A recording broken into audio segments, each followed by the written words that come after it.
Salut les petits maniaques, j'espère que vous allez bien. Ça fait longtemps qu'on n'a pas fait de tuto parce qu'on manque de temps, pourtant on a très envie de vous emmener avec nous sur toutes nos missions et vous donner plein d'astuces. Heureusement, Marie a réussi à nous emmener sur une mission garde-meubles, stockage très intéressante, donc on va la retrouver tout de suite.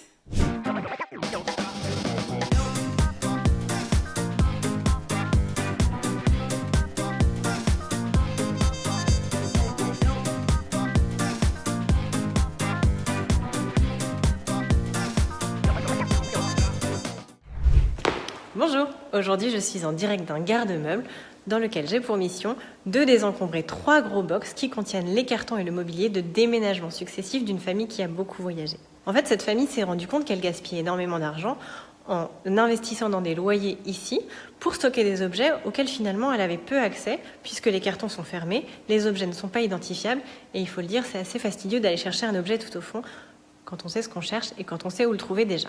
Donc j'ai pour mission aujourd'hui de les aider à désencombrer ces box, à préparer les différentes catégories d'objets, faire le tri et les aider à prendre des décisions de ce qu'ils conservent, ce qu'ils souhaitent donner ou ce qu'ils souhaitent vendre, ce qui leur permettrait également de récupérer un peu d'argent. C'est parti, je retrousse mes manches. Si vous préparez votre déménagement, réfléchissez au préalable à quelques points.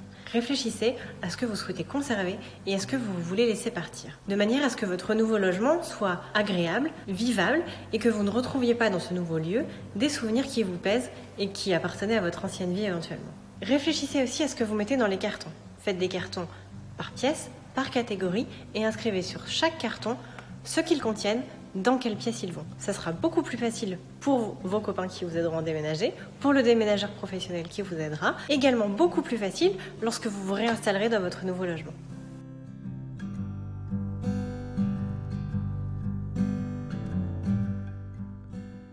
Donc comme je vous l'ai dit tout à l'heure, on a fait différentes catégories et on est passé catégorie par catégorie pour déterminer ce qu'on gardait, ce qu'on vendait, ce qu'on donnait et ce qu'on mettait à recycler. Je voudrais attirer votre attention sur l'importance de la qualité du don. L'objectif, c'est évidemment de se délester d'un objet dont on n'a pas l'utilité et qu'on ne souhaite pas vendre. En revanche, la qualité de ce don est essentielle. Pourquoi ? Parce que l'objectif, c'est de faire plaisir aussi à la personne qui va le recevoir. Là, par exemple, j'ai trouvé un puzzle, on a décidé de le donner. Et bien, pour que ce soit en bonne qualité, il va falloir que je compte les pièces. C'est parti.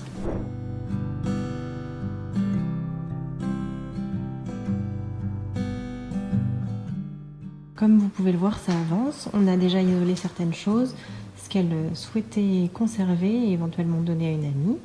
Là, on a positionné les choses qui sont déjà triées et qui sont à donner. Donc on a vidé les cartons, on a catégorisé les objets et ensuite on a décidé de ce qu'on donnait, de ce qu'on vendait ou de ce qu'on gardait. Là, on a commencé à préparer tout ce qui va être vendu puisque ma cliente organise un vide dressing. Là, évidemment, pas très glamour, mais ce sont les choses à jeter et à recycler qui sont déjà triées pour faciliter le tri à la déchetterie. Là, c'est ce qui est en train d'être trié pour être donné, vendu ou gardé. Et là, on a isolé les meubles, on a fait un listing de tous les meubles qui sont disponibles pour mettre en vente.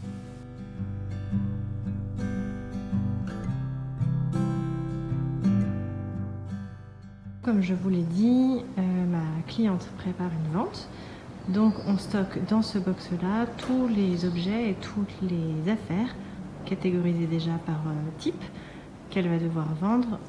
Alors ça vous a plu ? Merci en tout cas Marie de nous avoir emmenés avec toi et pour tous tes conseils. Alors on va retenir 3 points très importants. Le premier, on ne stocke pas d'objets inutiles. C'est une perte de place et c'est surtout une perte d'argent puisqu'on a vu que le stockage ça coûtait. On va essayer de rationaliser et de limiter le nombre de mètres carrés de stockage. Deuxième point, on va faire en sorte d'avoir une accessibilité maximum, c'est-à-dire qu'on va ranger dans le garde-meuble pour que tout soit accessible facilement, que quand on a besoin d'aller chercher quelque chose, il n'y ait pas de manutention, qu'on puisse prendre ce dont on a besoin. Troisième point, pour finir, il faut toujours penser à étiqueter, même dans un lieu de stockage, c'est extrêmement important.